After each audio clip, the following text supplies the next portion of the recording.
plans in regards to his son's partner, Hugh was genuinely excited about becoming a grandfather. He'd been waiting for years for his son John to find the right girl, to get married and settle down. Hopefully close to his old man, but that's not how this went down. John met a girl all right, but she was no winner. She was an ex-dancer with a bad attitude. John knew Hugh's attitude about family and life. Things should be done in a certain order, but his son was always screwing up. At least he had his degree. At least there was that.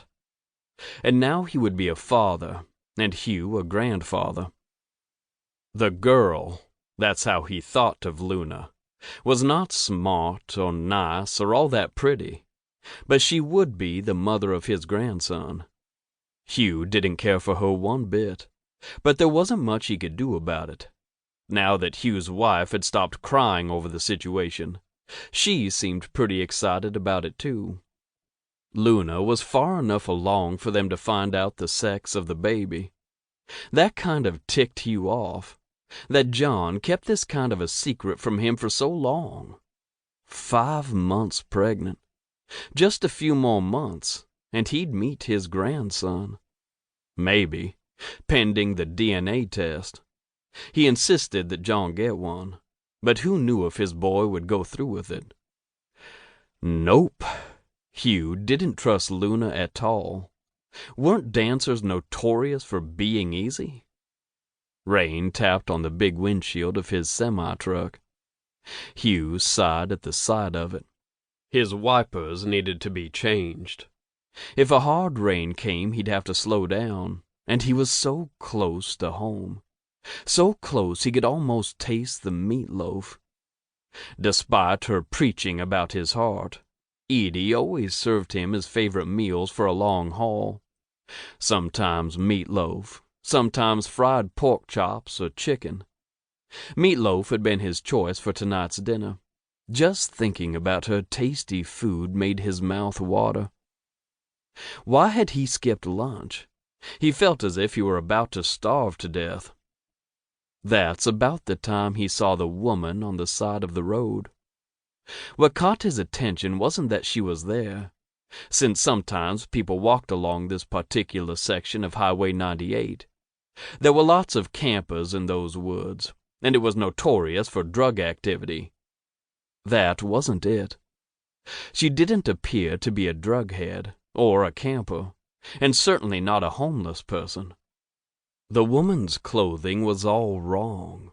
She reminded Hugh of the late Jackie Kennedy with her pillbox hat, fitted dress suit, and boxy purse. And what was weirder was none of her clothing had any color to it. Neither did her skin or hair. That gave him the shivers. He blinked his eyes as he drove past her. Was he suddenly colorblind? Hugh stared in the side mirror as he jetted past her. What in the hell? Was he having a heart attack? Was he going blind? Everything around the woman looked perfect, as far as color went, from what he could see in his headlights.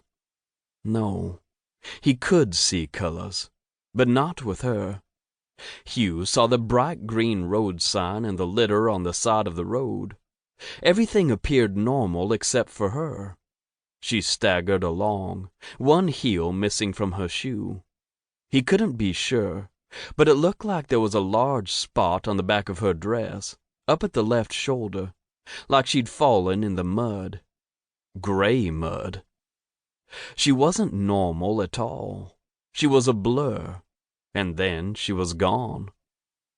The rain began to pour, and to Hugh's surprise his fuel light came on with a long bing. He put the odd gray woman out of his mind and turned his attention to his rig. It was, after all, his retirement plan. It was fairly new and in good shape, and he already had a buyer interested in paying good money for it. That would pad the nest egg nicely. Hugh and Edie wouldn't have to worry about money for a while.